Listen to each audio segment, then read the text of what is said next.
बचपन में किसी किताब में लाहौल स्पीति के बारे में पढ़ा था। स्पीति तो पहुंच गया, लाहौल फिर कभी। किसी एकांत में छुपी हुई जगह को ढूंढने में मज़ा तब आता है जब ट्रैकिंग की जाए, और इसीलिए आज मैं करने वाला हूँ स्वप्ना लेक का ट्रैक। और इसके लिए मैं सबसे पहले पहुँचा माने गांव में। ये गांव टाबू और काजा के बीच में पड़ता है और यहाँ पे अफोर्डेबल प्राइस में काफ़ी सारे होम स्टे मिल जाते हैं। और ये था मेरा होम जिसमें मैं पैसे देकर स्टे कर रहा था। इस समय खेतों में मटर की फसल लगी हुई थी और इस समय मैं माने योगमा के गांव के रास्तों से जा रहा हूँ। माने योगमा मतलब मल्ला माने। यहाँ पे दो हैं, माने गोगमा मतलब तल्ला माने और माने योगमा मतलब मल्ला माने। लगभग 400-500 मीटर चलने के बाद अब चढ़ाई शुरू हो चुकी थी। थोड़ा ऊपर चढ़ने के बाद अब माने योगमा पूरी तरह से दिख रहा था और साथ ही नाले के उस तरफ माने गोगमा गांव। यहाँ पे बीच रास्ते में एक छोटा सा फील्ड बना है, पता नहीं किस पर्पज़ के लिए होगा लेकिन बना है।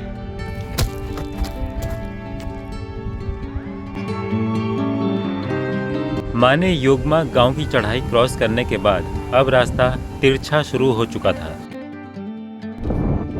वो सामने है दोस्तों स्पीति रिवर, पीछे जो दिख रही है खाली जगह पे, और ये जो नीचे गांव दिख रहा है ये माने योगमा है, माने गोगमा जिसका मतलब होता है तल्ला माने, मल्ला माने। रास्ते में ये पॉटी दिख रही है और ये पॉटी ब्लू शिप की है और ये एकदम बकरी या फिर भेड़ के जैसी होती है। ये जगह पूरी तरह से ठंडा रेगिस्तान था, न पेड़ न पौधे, यहाँ सिर्फ मुंह पे लगती तेज हवाएं और रास्तों में बड़े बड़े कंकड़।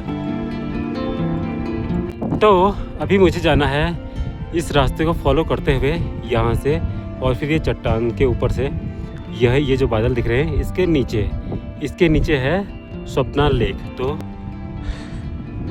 ये देखो गाइस, यहाँ पे ये चल रहा है याक, और ये है हिमाचल का याक। ये देखो एकदम गाय की जैसा दिखता है लेकिन ये याक है और गाय जो है वो उस तरफ है। ये है गाय।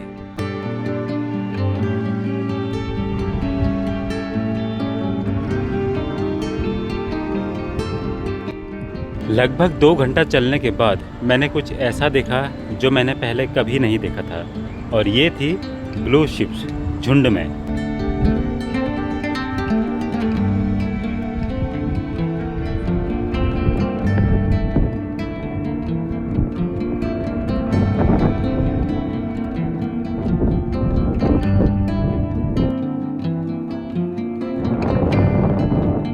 अधिक ऊंचाई होने पर यहाँ पत्थरों पर अलग तरह के फंगस दिखने लगे थे।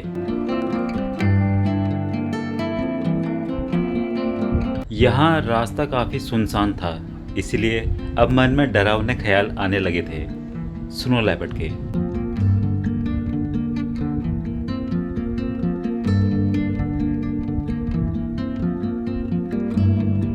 शायद ये रास्ता ट्रैकिंग के लिए ही बना था, पर मुझे लगभग 2.5 घंटा हो चुका था चलते चलते, लेकिन अभी तक मुझे यहाँ पर कोई भी ट्रैकर नहीं मिला था।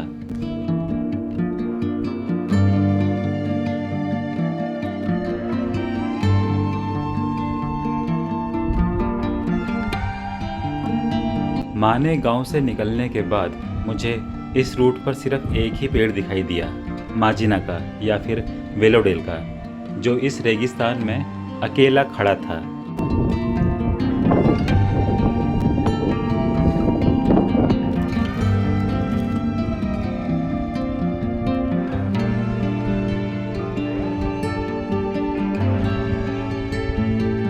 मैं जितनी ऊंचाई की तरफ चढ़ रहा था, हवा भी उतनी ही तेज होती जा रही थी। इसीलिए इन इलाकों में ट्रैकिंग करने के दौरान आपके पास मुंह, आंखें और सर ढकने के साधन होने बहुत ज़रूरी हैं।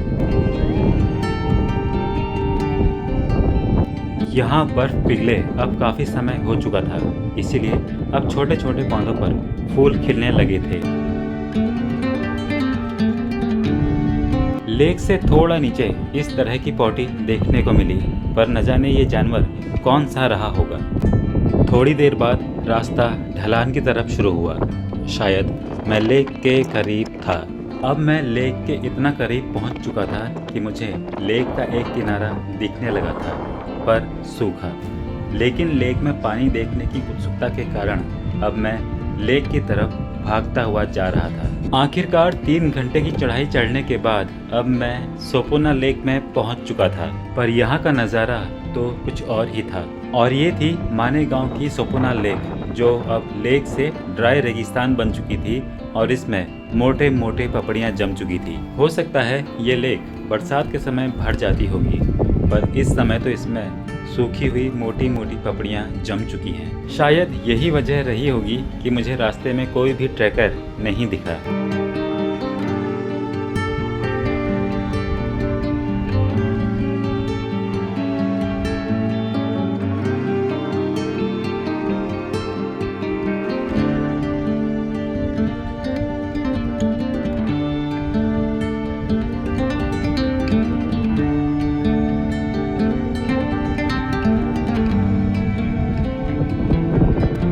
कुछ देर यहाँ पे रुकने के बाद मैं वापस मानेगांव लौट आया, ये सोचकर कि अगली बार यहाँ से मानेरंग का ट्रैक किया जाएगा, जिसका रास्ता यहीं से होकर गुजरता है।